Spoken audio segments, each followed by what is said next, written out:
আমাদের legal awareness program on POSH act or sexual harassment of women at workplace act, যেটাকে আমরা বলি যৌন হেনস্থা কর্মক্ষেত্রে যৌন হেনস্থা প্রতিরোধ আইন 2013। এটা মন দিয়ে আপনারা শুনলেন। আমাদের খুব ভালো প্রেজেন্টেশন, ইন ডেপথ প্রেজেন্টেশন দিয়েছেন আমাদের learned panel advocate Shrimati Ankita Ghosh. So many thanks to her also.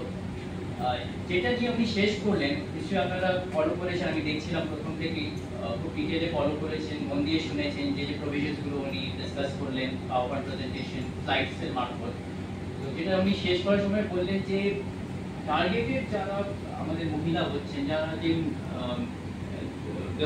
Girl child বলুন বা female members of the society বলুন, যারা টার্গেটেড হচ্ছেন তারা কিন্তু যারা কিন্তু আওয়াজ তুলতে পারেন না, প্রোটেস্ট করতে পারেন না, তাদেরকে কিন্তু প্রেডেটরসরা বা যারা আপনার অপরাধ করছে এরকম তারা কিন্তু তাদেরকেই টার্গেট করে।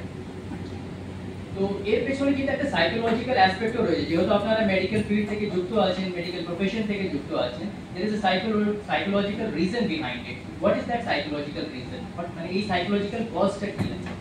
আমাদের সমাজে যখন একটা মেয়ে জন্ম নেয়, মানে আমরা তো একটা ডেভেলপিং নেশন, আমরা ডেভেলপ নেশন এখনো হয়নি, ডেভেলপিং নেশন। তো আমাদের যখন একটা সমাজে একটা মেয়ে জন্ম নিচ্ছে, প্রথম থেকেই কিন্তু তাকে একটা শিক্ষা দেওয়া হয় প্রত্যেক পরিবারে, যে তার সাথে যা ভালো খারাপ সুবিধে অসুবিধে যাই ঘটুক না কেন, তাকে মুখ বুঝিয়ে এগুলো সব সহ্য করে নিতে হবে।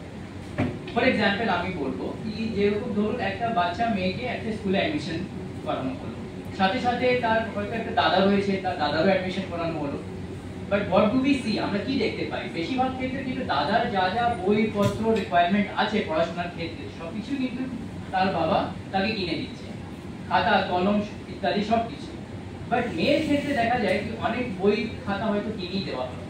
যখন সেই মেয়ে তার বাবার কাছে গিয়ে জিজ্ঞেস করে, বাবা দাদার তো অ্যাডমিশন হয়েছে, আমিও স্কুল যাচ্ছি, তো দাদার তো সব বই তুমি কিনে দিয়েছো, আমার বই কই? আমি তো কিছু কিছু বই তুমি আমাকে কিনে দাওনি। তো তখন তাকে বলা হয়, ঠিক আছে তোর দাদার কাছে তো রয়েছে, তুই দাদার বই থেকেই তুই ম্যানেজ করে না।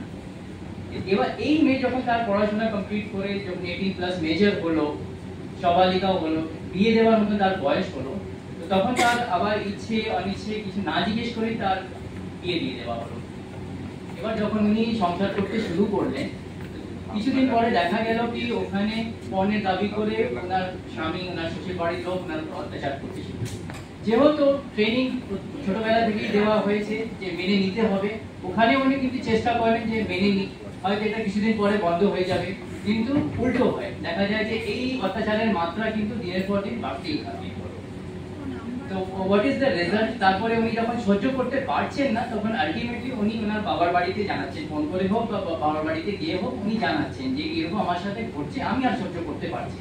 তখন আবার কি বলা হয়? তখন বলা হয় না, আমাদের সাথে আর তোমার কোনো সম্পর্ক নেই, তোমাকে যেখানে বিয়ে দিয়ে দিয়েছি সেটাই তোমার কিন্তু সমস্যা। এবার এখানে যা ঘটছে, তোমার উপরে অত্যাচার হচ্ছে, তোমাকে শোষণ করছে, তোমার থেকে ইলিগাল ডিমান্ড করছে, ডাউরি ডিমান্ড করছে, টাকা আনতে বলছে, কিন্তু তোমাকে এটা মুখ বুঝিয়ে সহ্য করে নিতে হবে।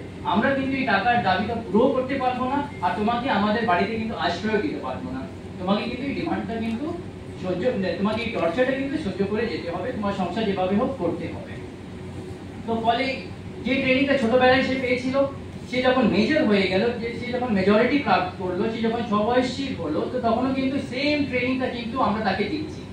এবার এই মহিলাই, আমি উদাহরণ just I am giving just an example before you, এই মহিলাই যখন একটা দেখলেন যে ওনার স্বামী কিন্তু ওনাকে খেতে দিচ্ছেন না, পড়তে দিচ্ছে না, ওনার যে ছোট ছোট বাচ্চা রয়েছে তারা যে স্কুলে যাচ্ছে, তাদের পড়াশোনার পেছনে যে খরচ সেটাও পুরো করছেন, তখন বাধ্য হয়ে কি করছেন, উনি একটা কর্মক্ষেত্র জয়েন করছেন, যাতে উনি দুটো পয়সা রোজগার করে উনি সংসার চালাতে পারেন, ওনার যে ছেলে মেয়ের পেছনে পড়াশোনার পেছনে যে খরচ আছে সেটা পুরো করতে পারেন। এবার কর্মক্ষেত্রে যখন উনি যাচ্ছেন কাজ করতে, তো তখন ওখানে ওনাকে ডিসক্রিমিনেশন ফেস করতে হচ্ছে। ডিসক্রিমিনেশন কি টাইপের? ডিসক্রিমিনেশন ইন দ্য সেন্স কি, যখন ওনাকে কাজ দেওয়া হচ্ছে, তো দেখা যাচ্ছে কি যে মহিলা কর্মী যে কাজ করছে তার থেকে অনেক কাজ কম কিন্তু একটা পুরুষ কর্মীকে করতে হচ্ছে। পুরুষ কর্মী হয়তো যা কাজ করছে তার থেকে হয়তো ডাবল, অলমোস্ট ডাবল কাজ একটা মহিলা কর্মীকে করতে হচ্ছে। আবার যখন বেতনের সময় হলো, একটা এন্ড অফ দি মান্থ যখন উনি একটা স্যালারি পাবেন বা বেতন পাবেন, তখন দেখা যাচ্ছে কি ওনাকে যা বেতন দেওয়া হচ্ছে সেটা যে একটা সেম কাজের জন্য একটা পুরুষ কর্মীকে যেটা দেওয়া হচ্ছে তার থেকে অনেকটা কিন্তু কম। কিন্তু এটাও কিন্তু মুখ বুঝে ওনাকে সহ্য করে নিতে হচ্ছে, কারণ যখন উনি এটার প্রতিবাদ করছেন তখন বলা হচ্ছে কি তোমাকে এই বেতনেই কিন্তু চাকরি করতে হবে, এই ওয়ার্কিং কন্ডিশনেই কিন্তু চাকরি করতে হবে, তুমি যদি প্রতিবাদ করো তোমাকে কিন্তু কাজ থেকে বের করে দেবো। আবার ওই যেটা ছোটবেলায় ট্রেনিং পেয়েছিলেন ওই ট্রেনিংটাই কিন্তু মাথায় কাজ করছে, উনি চেষ্টা করেন কি আমার কাছে তো আর কোনো অল্টারনেটিভ নেই, এই চাকরিটা যদি চলে যায় তাহলে আমি সংসার চালাবো কি করে। উনি এটাও কিন্তু মুখ বুঝে সহ্য করতে শুরু করলেন। তো যারা প্রিডেটার, যেটা একটু আগে আমাদের গানের প্যানেল অ্যাডভোকেট বললেন, তারা কিন্তু এই সব টেন্ডেন্সিস গুলোই কিন্তু অবজার্ভ করে কি একটা মেয়ে যখন আর প্রতিবাদ করছে না, সে কিন্তু কোনো রকম রেজিস্ট্যান্স রেজ করছে না, সে কিন্তু কোনো রকম আপত্তি জানাচ্ছে না, তো তখন ওদের ভেতরে যে সাহস আছে আস্তে আস্তে বাড়তে থাকে। তারা তখন তাকে যৌন বিভিন্নভাবে হ্যারাস করতে, হেনস্থা করতে শুরু করে। এমনকি যেটা আর্থিক হেনস্থা আমরা দেখলাম ইনিশিয়াল স্টেজে, সেটা আস্তে আস্তে কিন্তু শেপ নিয়ে নেয় একটা সেক্সুয়াল এক্সপ্লয়টেশনের ফর্ম, যৌন হেনস্থা। তাকে ইঙ্গিতি করে একটা কুমন্তব্য করা, সে যখন কোথাও যাচ্ছে হেঁটে হেঁটে করিডোর দিয়ে, তার রাস্তা আটক করা, তার সামনে এসে দাঁড়িয়ে যাওয়া, হয়তো সে যখন কম্পিউটারে বসে কোনো কাজ করছে তার কাঁধে এসে হাত দিয়ে দেওয়া, সে হয়তো কোনো মাউস নিয়ে কাজ করছে তার হাতের উপর হাত রেখে দেওয়া।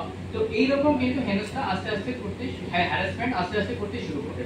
তো এটা জরুরি যে যখন এইরকম হ্যারাসমেন্ট হচ্ছে, এইরকম টেন্ডেন্সিস গুলো যখন আমরা দেখছি একটা পুরুষ কর্মীর মধ্যে ডেভেলপ করছে, যে মহিলা কর্মীর বিরুদ্ধে এরকম আচরণ হচ্ছে, তার উচিত কিন্তু অবশ্যই ভয়েস রেজ করা, প্রোটেস্ট করা। যেটা আমরা আমাদের পাওয়ার পয়েন্ট প্রেজেন্টেশনের শেষে যেটা আমরা বললাম কি we need to raise our voice. Voice না রেজ করা কিন্তু ক্ষতিকারক। কেন ক্ষতিকারক? যারা এইরকম ঘটনা ঘটাচ্ছে তাদের কিন্তু সাহস আস্তে আস্তে কিন্তু বাড়তেই থাকে।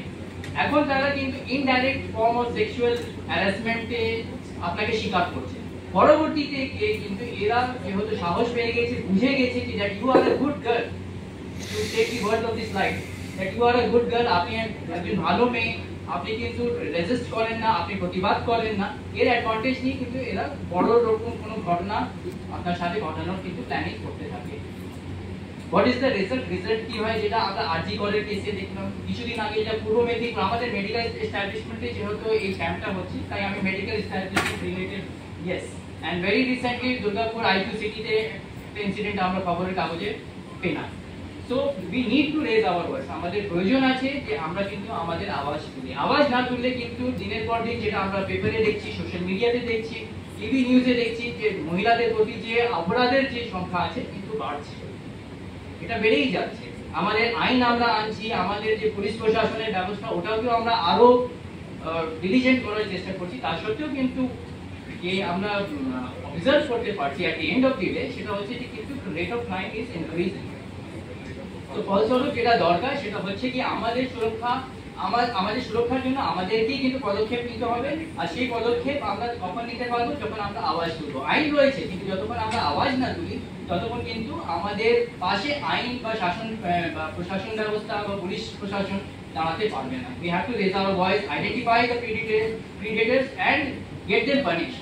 So that একজন যদি পানিশমেন্ট পায় তাহলে এটা বাকিদের জন্য কিন্তু শিক্ষা থাকে। বাকিরা যারা কিন্তু এরকম কোনো প্ল্যানিং করছে তারা কিন্তু 10 বার ভাববে, একজন যদি প্রেডেটর পানিশড হয়, যদি শাস্তি পায়, তাহলে যারা ওই রকম করার প্ল্যানিং করছে তারা কিন্তু করার আগে 10 বার ভাববে। আর যে আইন নিয়ে আমরা কথা বললাম, তো সেই আইনের ব্যাপারে তার হিস্ট্রি একটু বলে দিই, যদিও আমাদের ল্যান্ডের প্যানেল অ্যাডভোকেট বলেছেন, তাও একটু বলে দিই যে এই আইনটা কিন্তু 2013 সালে লোকসভা এবং রাজ্যসভা থেকে পাস করা হয়। কিন্তু এই